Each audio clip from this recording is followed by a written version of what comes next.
Hi అండి అందరికీ. ఈ హ్యాండ్ మోడల్కి వచ్చేసి పొడవు ఎక్కువగా ఉండాలండి. అందుకని 2 ముక్కలు జాయింట్ చేసి ఇదిగోండి వెడల్పునైతే ఇలా హ్యాండ్ వేసి కొలుచుకోండి. కొంచెం ఖర్చును ఉంచుకోండి.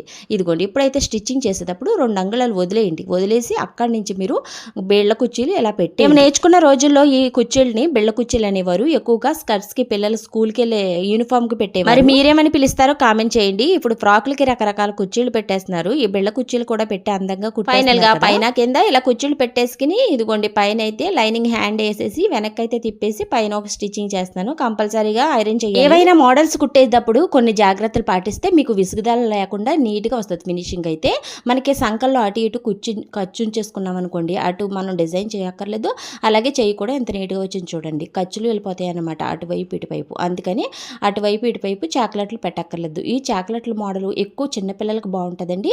వాళ్ళకి ఫ్రాక్ కుట్టినప్పుడు ఇలా ట్రై చేయండి, చాలా బాగుంటుంది. వీడియో నచ్చితే లైక్ చేయడం మాత్రం మర్చిపోవద్దు.